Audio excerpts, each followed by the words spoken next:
Hahabol sa Noche Buena mamaya, maraming motoristang bumiyahe kanina madaling araw. Sa NLEX ang daan ng ilang panorte ang destinasyon. Alamin natin kung traffic ba ba sa expressway. Sa unang balita, live ni James Agustin. James? Igang good morning. Para makaiwas sana doon sa holiday traffic, may mga kababayan tayo na pauwi sa kanilang mga probinsya sa norte na mas pinili na bumiyahe kanina madaling araw. Dito po yan sa North Luzon Expressway o NLEX. Pero may mga motorista na naipit pa rin sa traffic sa ilang bahagi itong expressway kagabi. Pasado alas 10 na kagabi, mabagal ang usad ng mga sasakyan sa northbound lane ng North Luzon Expressway o NLEX paglampas ng Balintawak Toll Plaza. Ganyan ang sitwasyon ng trapiko hanggang makarating sa NLEX Harbor Link Interchange. Mabagal din ang usad pagdating sa May Kawayan hanggang Marilao sa Bulacan. Nagpatuloy yan hanggang pasado hating gabi. Pasado alauna ng madaling araw, mabigat din ang traffic mula sa Marilao to May Kawayan exit sa southbound ng NLEX. Bumper to bumper din ang sitwasyon palabas ng NLEX Balintawak. Ang pamilya ni Oliver alas 2 sa madaling araw na pagdesisyon ng bumiyahe. Galing pa silang Santo Tomas, Batangas. Patungo silang Cabanatuan City sa Nueva Ecija para doon ipagdiwang ang Pasko.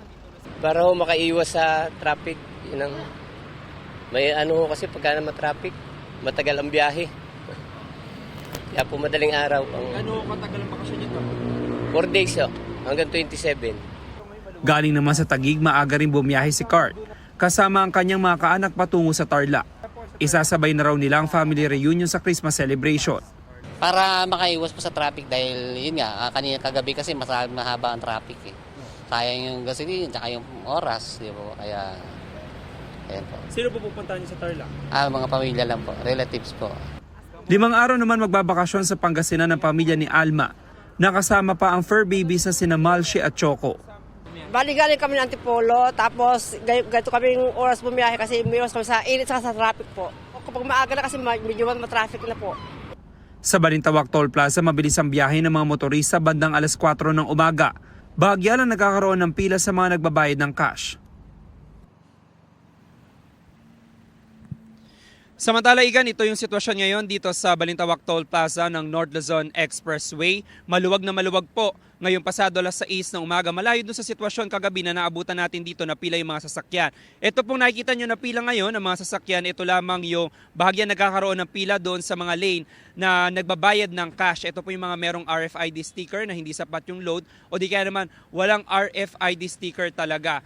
At meron naman po dito na may customer service area kung saan maaaring magpakabit ng RFID sticker o magpa-reload yung mga motorista na babiyahe dito sa expressway. Yan ang unang balita mula po dito sa Balintawak Toll Plaza ng NLEX. Ako po si James Agustin para sa GMA Integrated News.